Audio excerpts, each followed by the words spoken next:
अस्सलाम वालेकुम दोस्तों, उम्मीद है आप खैरियत से होंगे। इससे पहले वीडियो में मैंने आपको कासिम सुलेमानी के बारे में बताया कि कासिम सुलेमानी कौन था।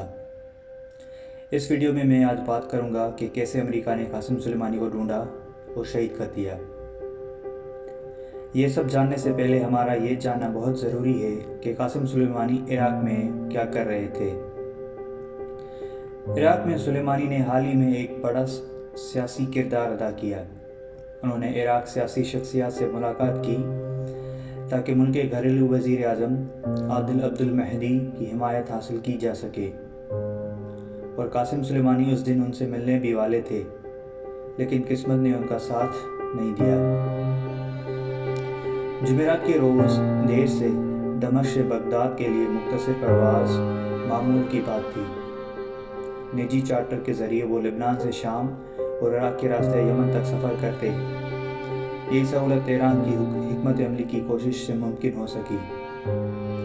इस तरह से सफ़र करना दुनिया के किसी महफूज तरीन निगरान हवाई अड्डे पर होने वाली तमाम रसूमी कार्रवाइयों से बचाता है।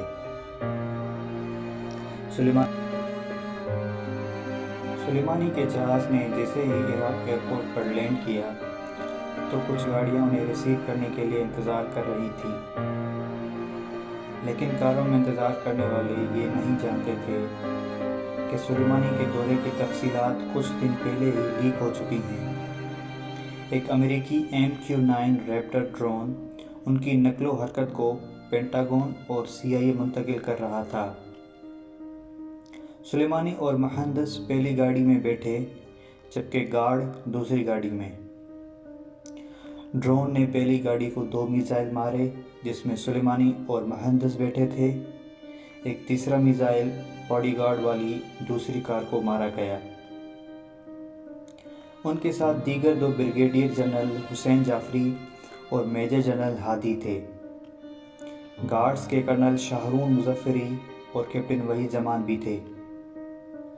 हमले में जो दीगर लोग मारे गए उनमें इराक़ के नायब सरबराह अबू मेहदी अल मुहंदिस, नीम फौजी दस्ता बशीर अल शाबी को भी हलाक किया गया। सुलेमानी के तवील अरसे से साथी अबू मेहदी अल मुहंदिस ईरानी हिमायत याफ्ता शिया मिलिशिया कट्टा के इराक़ी रहनुमा बिन हिज़्बुल्लाह, जिसके हामियों ने 29 दिसंबर को अमेरिकी फ़िज़ाई हमलों का जवाबी कार्रवाई करते हुए गुज़िश्ता हफ्ते 2 दिन बगदाद में अमेरिकी सफारत खाने का मुहासरा किया था, जिसमें 25 मिलिशिया जंगजू हलाक हो गए थे। ये हमला उसके बाद हुआ जब सेक्रेटरी दिफा मार्क इस्पर ने आगाह किया था कि खेल बदल गया है और अमेरिका हमलों से बचने के लिए ड्रोन हमलों पर गौर करेगा। सुलेमानी के इराक़ आने की एक और भी वजह थी। अमेरिकी अहदेदारों के मुताबिक वो इराक़ में हुकूमत मुखालिफ मुजाहरे बढ़ने की खदशे और उनमें से कुछ ईरानी मुखालिफ जज्बात की वजह से मुतहरिक थे, और उनका मुकाबला करने में महंदियों से मज़ीद इमदाद हासिल करने के लिए बेचैन थे। इराक़ियों की बढ़ती हुई तादाद एक नाकाम मईशत और बेरोज़गारी की वजह से मायूसी का शिकार हो गई थी, और तेहरान के ज़रिए उनके मुल्क में बिजली की ताकत से भी नाराज़गी थी।